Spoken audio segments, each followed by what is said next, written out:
Assalamualaikum warahmatullahi wabarakatuh. Saya Juprin Pagune dengan NIM P2319018, program studi teknologi hasil pertanian. Pada video kali ini saya akan memenuhi salah satu tugas metode penulisan ilmiah dengan dosen pengampu yang terhormat Ibu Astrina Nurinaya, STP MSI. Pada kesempatan ini saya akan mempresentasikan terkait proposal penelitian saya dengan judul Analisis Kandungan Gizi dan Organoleptik Abon Ikan Cakalang dengan Penambahan Jantung Pisang. Adapun yang menjadi pembimbing dalam proposal penelitian saya ini, pembimbing 1 Ibu Astrina Nurinaya STP MSI dan Ibu Asriani Ilaboko STP MSI sebagai pembimbing 2, dan sebagai penguji 1 Bapak Anto STP MSC serta Ibu Asniwati Jainuddin STP MSI. Adapun isi dari proposal penelitian ini yaitu terdiri dari 3 bab. Bab 1 pendahuluan, bab 2 tinjauan pustaka, serta bab 3 metodologi penelitian.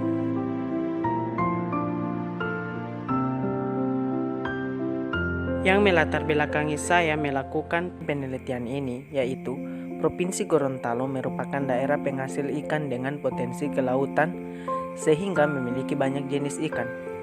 Selain ikan, potensi yang dapat diolah lebih lanjut adalah jantung pisang, karena dapat menghasilkan rasa yang lebih enak dari produk pangan yang berbeda.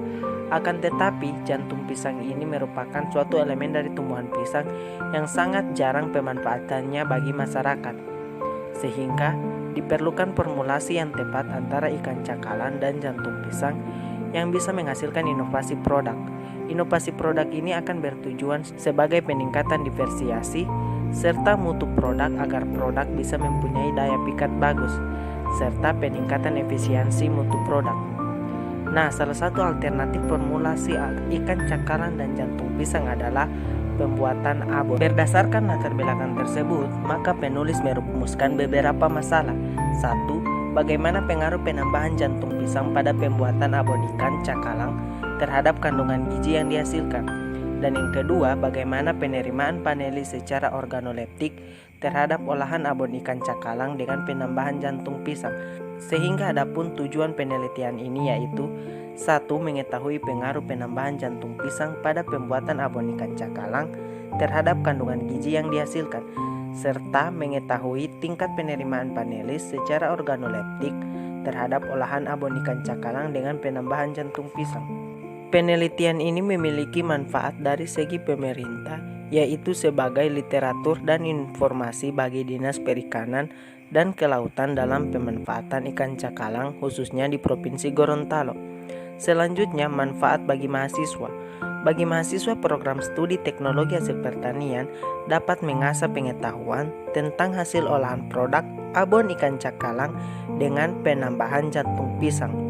Dan manfaat bagi masyarakat sebagai media informasi maupun edukasi terkait pemanfaatan jantung pisang sebagai bahan tambahan dalam olahan abon ikan cakalang, serta manfaat bagi penulis sendiri untuk diterapkan dan diimplementasikan di lapangan dan dapat menambah pengetahuan untuk penulis.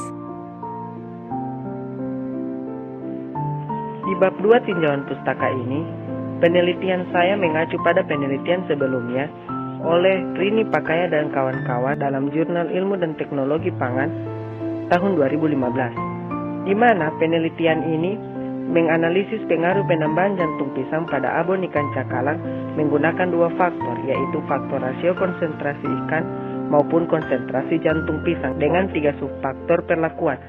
Sehingga hasil penelitian dari Rini Pakaya dan kawan-kawannya ini menunjukkan bahwa kualitas sensori abon ikan cakalang yang paling disukai oleh konsumen yaitu menggunakan perlakuan 1, 75% ikan cakalang dan 25% jantung pisang. Untuk memperkuat teori penelitian saya mengutip beberapa teori dari penelitian sebelumnya, di mana menurut Anissa 2019, abon sendiri didefinisikan sebagai jenis makanan yang berbahan dasar ikan. Selain itu, menurut Julistina 2019, ada tahap pengolahan abon melewati tahap penggorengan. Dalam tahap ini adanya sifat fisik yang akan berubah.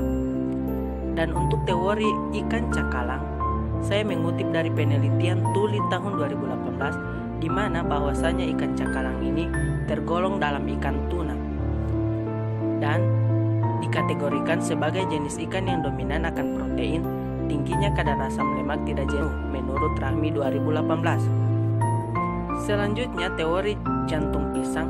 Berdasarkan teori Hutagulung 2018, hakikatnya jantung pisang diperoleh ketika proses pisang akan berbunga sehingga menghasilkan tandan pisang lengkap. Dan menurut AIDA 2014, alternatif lain agar kadar gizi dari pengolahan jantung pisang meningkat yakni adanya penambahan ikan.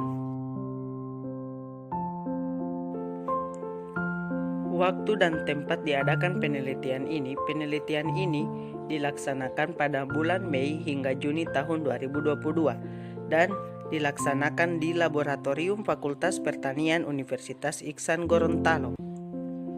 Selanjutnya masuk pada alat dan bahan yang digunakan dalam penelitian. Alat sendiri yang digunakan dalam penelitian ini terbagi menjadi dua, yaitu alat untuk pengolahan dan alat untuk menganalisis kimia. Adapun alat yang digunakan dalam proses pengolahan abon ini seperti wajan, pisau, blender, kompor, takaran, stand still, pengaduk, cobek, coolbox, baskom, dan bahan yang digunakan dalam penelitian ini terbagi menjadi dua lagi. Ada bahan yang digunakan untuk pengolahan dan ada bahan untuk menganalisis kimia. Bahan-bahan yang digunakan pada penelitian ini ikan cakalang yang masih utuh dan segar sebanyak 5 ekor dengan berat 1,5 hingga 2 kg per ekor. Ikan ini didapat dari tempat pelelangan ikan di Kecamatan Tilamuta, sedangkan jantung pisang didapat dari perkebunan masyarakat yang ada di Desa Kota Raja, Kecamatan Dulupi. Adapun beberapa bahan tambahan pada pengolahan abon ikan yakni bawang merah, sukrosa, NaCl, serai, bawang putih, lengkuas, serta daun salam. Kemudian prosedur penelitian telah digambarkan dalam bentuk diagram alir seperti yang ada pada slide ini. Ikan cakalang segar dibersihkan dengan mengeluarkan isi kepala dan perut ikan. Kemudian ikan dikukus pada suhu derajat Celcius dan jantung pisang dibersihkan dengan pelepah jantung pisang diiris kecil kemudian digrinder. Setelah digrinder, ikan cakalang dan jantung pisang dicampur dengan bumbu halus.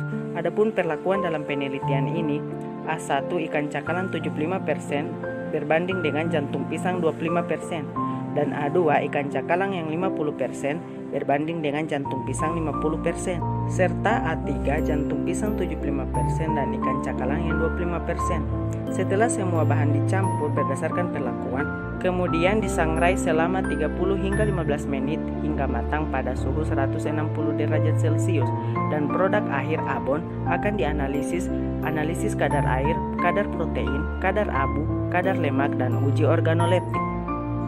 Kemudian penelitian ini menggunakan 3 perlakuan, yaitu di perlakuan A1 konsentrasi 75% ikan cakalang dengan 25% jantung pisang, dan pada perlakuan A2 50% konsentrasi ikan cakalang dan 50% juga untuk konsentrasi jantung pisang. Sedangkan perlakuan A3 25% ikan cakalang dan 75% konsentrasi jantung pisang.